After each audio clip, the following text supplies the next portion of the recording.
Se incautaron 421 kilogramos de fentanilo. Para ponerlo en perspectiva, esa cantidad es suficiente para matar a 55 millones de estadounidenses. Pusieron una recompensa de $50,000 por los agentes federales. 3 mujeres ejecutadas en un callejón. Se incautaron 421 kilogramos de fentanilo, suficientes para matar a 55 millones de estadounidenses, en solo 7 meses. Y en Chicago, una operación que lleva el nombre de un joven de 22 años asesinado está a punto de cambiarlo todo. Esto es lo que sucedió. Operación Summer Heat y la guerra contra el crimen. Hay momentos en la historia de Estados Unidos en los que las cifras cuentan una historia que las palabras por sí solas no pueden captar. Momentos en los que la magnitud de lo que está sucediendo te obliga a hacer una pausa, a asimilar realmente la gravedad de la situación que se desarrolla ante tus ojos. Y ahora mismo, en el corazón de la tercera ciudad más grande de Estados Unidos, estamos presenciando uno de esos momentos. Lo que voy a compartir con ustedes no es solo otra noticia. Se trata de un cambio radical en la forma en que las fuerzas del orden federales abordan los delitos violentos, el tráfico de drogas y los cárteles que han estado envenenando las comunidades estadounidenses durante décadas. Se trata de la Operación Summer Heat, una iniciativa liderada por el FBI que está produciendo cifras de detenciones que francamente no tienen precedentes en la historia de las fuerzas del orden estadounidenses. Imaginen esto. Es finales de octubre de 2025 y el director del FBI, Kash Patel, se presenta ante el presidente de los Estados Unidos, armado con gráficos, estadísticas y pruebas de lo que solo puede describirse como la operación de lucha contra el crimen más agresiva y exitosa de la historia moderna de Estados Unidos. Las cifras que presenta no solo son impresionantes, son asombrosas, son históricas. Representan una transformación fundamental en la forma en que Estados Unidos lucha contra los delincuentes que han mantenido secuestradas a nuestras comunidades. Espero que los medios de comunicación echen un vistazo a cada uno de estos gráficos, porque son las mejores cifras en la lucha contra la delincuencia en la historia de Estados Unidos, y solo han pasado 7 meses. 7 meses. Solo 7 meses. Reflexionemos sobre ello un momento.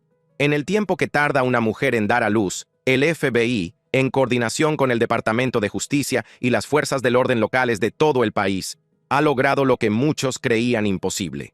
Han detenido a 700 delincuentes violentos en solo 3 meses en el marco de la Operación Summer Heat. 8,700 personas que representaban una amenaza directa para las comunidades estadounidenses ahora están fuera de las calles, entre rejas, enfrentándose a la justicia. Pero los arrestos son solo el comienzo de esta historia. Porque cuando se trata de delincuentes violentos, en particular los relacionados con organizaciones internacionales de tráfico de drogas, los arrestos son solo una parte de la ecuación. Es necesario desarticular sus operaciones, es necesario incautar sus herramientas de destrucción. Y eso es exactamente lo que ha estado sucediendo. 200 armas de fuego retiradas de forma permanente de las calles de Estados Unidos. Piensa en esa cifra. 2,200 armas que nunca más se utilizarán en un robo. 2,200 armas que nunca se dispararán en un tiroteo desde un vehículo en marcha. 2,200 armas de fuego que no acabarán en manos de pandilleros que aterrorizan a los barrios de costa a costa. Pero aquí es donde la historia da un giro aún más oscuro y donde se hace evidente lo que realmente está en juego en esta operación. Porque entre todo el contrabando incautado, hay una cifra que debería hacer que todos los padres estadounidenses, todos los líderes comunitarios, todas las personas que se preocupan por el futuro de esta nación, se pongan en guardia y tomen nota. 421 kilogramos, 55 millones de muertes potenciales. Permítanme ponerlo en perspectiva de una manera que realmente deje clara la magnitud de lo que estamos hablando aquí. Todo el estado de California tiene una población de unos 39 millones de personas. Todo el estado de Texas tiene unos 30 millones de personas. El fentanilo incautado en solo 3 meses de la Operación Summer Heat fue suficiente para matar a toda la población de California y aún sobraría suficiente para acabar con la mitad de Texas. No es una hipérbole. No es una exageración para causar un efecto dramático. Es la fría, dura y matemática realidad de la crisis del fentanilo a la que se enfrenta Estados Unidos. Cada grano de ese polvo representa una posible sobredosis. Cada kilo representa miles de familias destruidas, miles de funerales, miles de padres enterrando a sus hijos. Pero la operación no se detuvo con el fentanilo. No, la guerra contra las drogas tiene múltiples facetas. Y los cárteles que introducen veneno en las comunidades estadounidenses trafican con algo más que opioides sintéticos. También trafican con 45.000 kilogramos de cocaína, que es lo que se incautó. 45.000 kilogramos. Esos son aproximadamente 99.200 libras de cocaína que nunca llegaron a las calles de Estados Unidos. Nunca se cortaron ni se empaquetaron. Nunca se vendieron a adictos vulnerables. Nunca destruyeron otra vida. Ahora bien, aquí es donde el Departamento de Justicia entra en escena de manera importante, porque los arrestos sin enjuiciamiento no significan nada.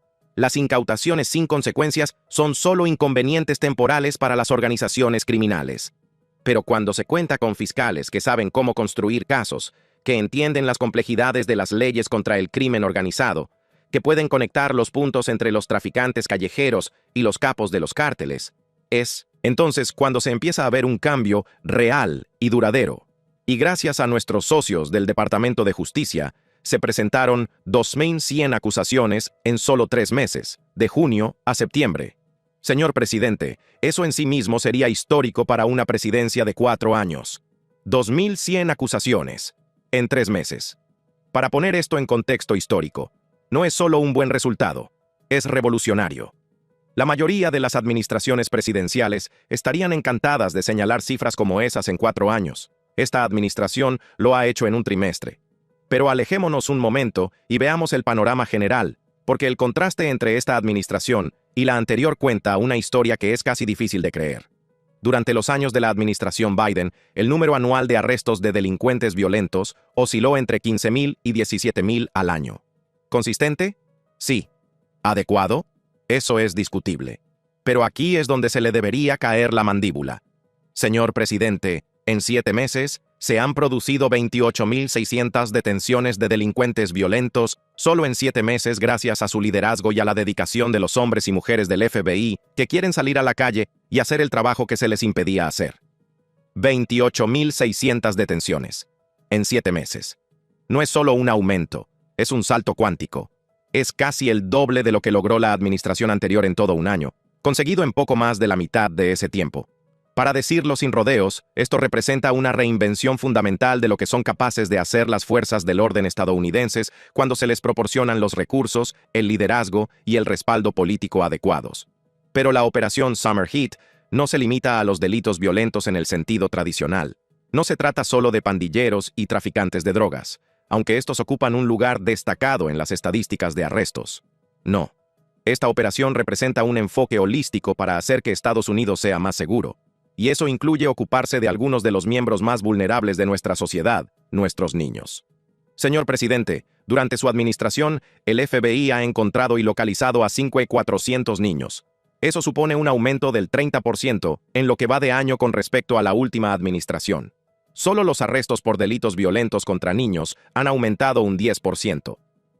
5.400 niños encontrados y rescatados. Piense en lo que eso significa. 5.400 niños que podrían haber sido víctimas de la trata, la explotación, categoría han aumentado más del 12%. Lo que puede no parecer tan espectacular, tráfico rutinarias en encuentros potencialmente mortales, porque los agentes nunca saben si el polvo, como saben, es una lacra que está matando a nuestros jóvenes, más de 100.000 al año. Hasta la fecha, el FBI ha incautado 1.900 kilogramos de fentanilo. Eso es suficiente para matar a 127 millones de estadounidenses. 1.900 kilogramos de fentanilo. Suficiente para matar a 127 millones de estadounidenses. Una operación que lleva el nombre de una joven cuya vida se truncó trágicamente. La operación Midway Blitz, puesta en marcha por el Servicio de Inmigración y Control de Aduanas de Estados Unidos el 1 de septiembre de 2025, recibió su nombre en honor a Katie Abraham, una joven de 22 años, residente en Chicago, que fue asesinada en 2024 por un inmigrante ilegal con antecedentes de deportación. Su muerte no fue solo una tragedia, fue una tragedia que se podía haber evitado. Fue el resultado directo de unas políticas que anteponían la ideología a la seguridad pública, que trataban a los delincuentes violentos como si merecieran más protección que los ciudadanos respetuosos con la ley, a los que victimizaban. Katie Abraham debería estar viva hoy. Debería estar celebrando su 23º cumpleaños, haciendo planes para su futuro, viviendo la vida que todo joven estadounidense merece vivir. En cambio, su nombre se ha convertido en un grito de guerra para el cambio, un símbolo de por qué la operación Midway Blitz no se trata solo de hacer cumplir la ley, sino de hacer justicia a víctimas como Katie, que nunca tuvieron su día en los tribunales. La magnitud de la operación Midway Blitz es asombrosa. A fecha de 14 de octubre de 2025, el ICE informó de más de 1.500 detenciones en todo Illinois, con una fuerte concentración en la ciudad de Minneapolis, Chicago. No se trata de redadas aleatorias, no se trata de redadas indiscriminadas contra personas inocentes. No, cada una de las detenciones fue el resultado de una cuidadosa recopilación de información, órdenes judiciales basadas en antecedentes penales y operaciones selectivas dirigidas contra los peores de los peores. ¿A quiénes nos referimos exactamente cuando hablamos de lo peor de lo peor? Nos referimos a asesinos convictos que fueron puestos en libertad en sus comunidades a pesar de sus crímenes. Nos referimos a violadores que deberían estar entre rejas, pero que en cambio caminaban por las calles de los barrios de Chicago. Nos referimos a delincuentes sexuales, maltratadores domésticos y miembros de pandillas afiliadas a algunas de las organizaciones criminales más violentas del hemisferio occidental. Las conexiones con las pandillas son especialmente preocupantes y revelan algo que mucha gente no entiende del todo sobre el crimen organizado moderno. Verán, cuando hablamos de cárteles de la droga mexicanos como el Cártel de Sinaloa o el Cártel Jalisco Nueva Generación, no nos referimos a organizaciones criminales que operan exclusivamente en México. Se trata de empresas transnacionales con células, distribuidores y brazos armados que operan en las principales ciudades estadounidenses. Y en Chicago han formado alianzas con pandillas locales que han convertido a la ciudad en uno de los centros urbanos más violentos de Estados Unidos. Los Latin Kings, una de las pandillas callejeras más grandes y notorias de Chicago, tienen conexiones históricas con el Cártel de Sinaloa para operaciones de distribución en todo el Medio Oeste. La MS-13, la brutal pandilla salvadoreña que se ha convertido en sinónimo de violencia extrema, está vinculada a las rutas de la droga centroamericanas que alimentan directamente las cadenas de suministro de los cárteles mexicanos. Y Tren de Aragua, un actor relativamente nuevo en la escena estadounidense, es una pandilla venezolana que ha estado colaborando con cárteles, como el Cártel Jalisco Nueva Generación, específicamente para operaciones de contrabando de fentanilo. Las detenciones realizadas durante la operación Midway Blitz parecen un quién es quién del crimen organizado internacional. Hubo un presunto líder de la pandilla Latin Kings que fue detenido tras ofrecer supuestamente una recompensa de $10,000 por capturar o matar a un alto funcionario del ICE que dirigía la operación en Chicago. Piénsese en ello por un momento. Un líder de una pandilla tan descarado, tan seguro de la protección que le brindan las políticas de las ciudades santuario, que se sintió cómodo poniendo precio a la cabeza de un agente federal. Eric Ríos, un miembro confirmado de la banda MS-13, fue detenido durante la operación. La MS-13 no es solo una banda callejera, es una organización criminal internacional con raíces en El Salvador y operaciones en toda Centroamérica, México y Estados Unidos. Sus miembros son conocidos por su extrema brutalidad, sus elaborados tatuajes y su disposición a participar en actos de violencia que incomodarían incluso a los delincuentes más endurecidos. Ludwig Jean-Pierre Parra Pérez, miembro de Tren de Aragua, fue arrestado en unos complejos de apartamentos de Chicago que, según se informa, se habían utilizado para el tráfico de armas y la explotación. Tren de Aragua es especialmente preocupante porque representa una amenaza nueva. Una pandilla venezolana que ha crecido enormemente en tamaño y alcance en los últimos años, aprovechando la crisis migratoria venezolana para infiltrar a sus operativos en ciudades de todo Estados Unidos. Un inmigrante ilegal hondureño afiliado a los Latin Kings, condenado por tráfico de drogas, fue detenido el 19 de octubre cerca de Navy Pier, uno de los destinos turísticos más populares de Chicago. El mensaje no podía ser más claro. Estos delincuentes no se escondían en las sombras. Operaban a plena vista, confiados en que las políticas de santuario los protegerían de la aplicación de la ley federal. Pero la operación Midway Blitz no se llevó a cabo en el vacío. Mientras los agentes del ICE realizaban operaciones de control específicas en Chicago, se llevaban a cabo acciones federales paralelas dirigidas contra los líderes de los propios cárteles. En septiembre de 2025, Óscar Manuel Gastelum Uribe, conocido como El Músico, presunto colíder de la facción Beltrán Leiva del Cártel de Sinaloa, fue acusado de narcoterrorismo. La acusación le imputaba la importación de miles de kilogramos de fentanilo, cocaína y heroína a Estados Unidos, concretamente a Chicago. Pensemos en la importancia estratégica de Chicago para estos cárteles. Situada en el corazón de Estados Unidos, conectada con el 70% de la población estadounidense, a un día en camión, Chicago es un centro de distribución perfecto para las drogas ilegales. Los envíos llegan desde México a través de Texas, Arizona o California, se dirigen a Chicago y luego se distribuyen por todo el medio oeste, la costa este e incluso Canadá. Es logística básica, excepto que en lugar de paquetes de Amazon, estamos hablando de fentanilo, cocaína y metanfetamina. En febrero de 2025, Seferino Espinosa Ángulo, un alto cargo afiliado a Sinaloa, responsable de proteger a los Chapitos, los hijos de El Chapo, fue acusado de conspiración para fabricar y distribuir fentanilo. Los documentos de la acusación revelaron que empleaba a hombres armados para proteger las operaciones del cártel. No se trataba solo de tráfico de drogas. Se trataba de actividad paramilitar en suelo estadounidense. La secretaria del DHS, Kristi Noem, visitó Chicago el 3 de octubre para supervisar personalmente la operación, haciendo hincapié en su papel en el restablecimiento de la ley y el orden, en una ciudad que se había hecho más conocida por su índice de homicidios que por su magnífica arquitectura. Para esa fecha, la operación ya había dado lugar a más de 1000 detenciones, y el impulso no disminuía. Perseguir a los peores de los peores. No es solo un eslogan, es una estrategia, es un compromiso, y es un compromiso que ha dado resultados que hablan por sí mismos. Los 10 más buscados del FBI y el futuro de la aplicación de la ley. Hay una categoría concreta de delincuentes que representa el máximo desafío para las fuerzas del orden. Los fugitivos que han eludido su captura durante años, a veces décadas. No se trata de delincuentes menores que han incumplido la libertad bajo fianza. Son individuos peligrosos que han cometido los crímenes más atroces imaginables y luego han desaparecido, utilizando recursos, conexiones y, a veces, pura suerte para mantenerse un paso por delante de las autoridades. El FBI mantiene una lista llamada Los 10 fugitivos más buscados, una lista que existe desde 1950 y en la que figuran algunos de los delincuentes más notorios de la historia de Estados Unidos. Aparecer en esta lista significa que no solo se le busca, sino que se 4 años. 4 de los 10 fugitivos más buscados por el FBI capturados en 7 meses. La administración anterior capturó a 4 en 4 años.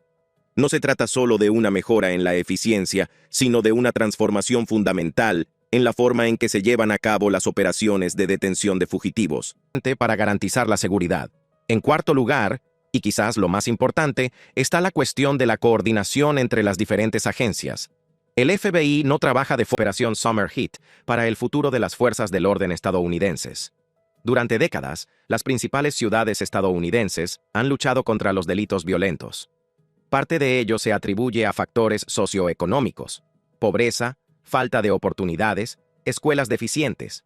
Parte de ello se atribuye a factores culturales, la desintegración de las estructuras familiares, la glorificación de la cultura de las pandillas en los medios de comunicación populares, la normalización del consumo de drogas, y parte de ello se atribuye a factores políticos, fiscales indulgentes con los delincuentes, reformas de la fianza que permiten que los delincuentes violentos vuelvan a las calles pocas horas después de su detención, políticas de ciudades santuario que impiden la cooperación entre la policía local y las autoridades federales de inmigración.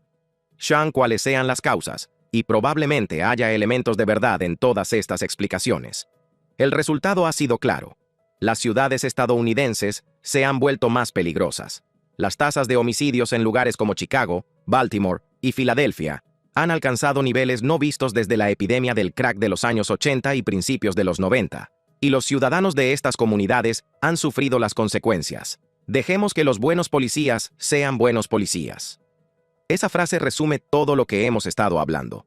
Durante años, los agentes del orden público, desde el FBI hasta los departamentos de policía locales, se han visto maniatados por políticas que les impedían hacer su trabajo de manera eficaz. Los agentes realizaban detenciones solo para ver cómo los fiscales se negaban a presentar cargos. Veían cómo se liberaba a peligrosos delincuentes con fianzas mínimas o sin ellas, solo para que cometieran más delitos mientras esperaban el juicio. Recopilaban información sobre miembros de bandas o operativos de cárteles, solo para que les dijeran que las políticas de santuario les impedían coordinarse con las autoridades federales de inmigración. La frustración entre los agentes de las fuerzas del orden ha sido palpable durante años. Se trata de hombres y mujeres que eligieron la carrera policial porque querían servir a sus comunidades, proteger a los inocentes y llevar a los delincuentes ante la justicia. pero se encontraron trabajando con una mano atada a la espalda, sin poder utilizar todas las herramientas a su alcance debido a consideraciones políticas. La Operación Summer Heat y la Operación Midway Blitz representan lo que sucede cuando se quitan esas esposas, cuando se permite a las fuerzas del orden hacer lo que mejor saben hacer. Las cifras hablan por sí solas. 28. 600 detenciones de delincuentes violentos en 7 meses. 1.900 kilogramos de fentanilo incautados. 5.400 niños encontrados y localizados. Aumentan las detenciones de pandilleros en un 210%. 4 de los 10 fugitivos más buscados por el FBI capturados. También están los agentes federales que han arriesgado sus vidas durante estas operaciones, que se han enfrentado a embestidas de vehículos y recompensas por sus cabezas, que se han metido en situaciones peligrosas para arrestar a personas peligrosas, porque eso es lo que se comprometieron a hacer. Algunos de estos agentes han sido objeto de recompensas de hasta $50,000 por parte de los cárteles mexicanos. Sabían los riesgos. Aún así, siguieron adelante. Pero basándonos en lo que hemos visto hasta ahora, en la cuidadosa selección de personas con antecedentes penales graves, en el enfoque en los miembros de pandillas y los operativos de los cárteles en lugar de en los inmigrantes comunes, parece claro que estas operaciones están diseñadas para resistir el escrutinio. Cada arresto viene acompañado de antecedentes penales. Cada incautación representa drogas o armas que se habrían utilizado para dañar a los estadounidenses. La colaboración entre las fuerzas del orden federales, estatales y locales, cuando se produce, ha demostrado ser increíblemente eficaz. La coordinación entre las fuerzas del orden y los fiscales ha garantizado que las detenciones den lugar a enjuiciamientos, que los casos se construyan adecuadamente y que los delincuentes se enfrenten a consecuencias reales por sus actos. Gracias por vernos. Echa un vistazo a otras tarjetas en la pantalla.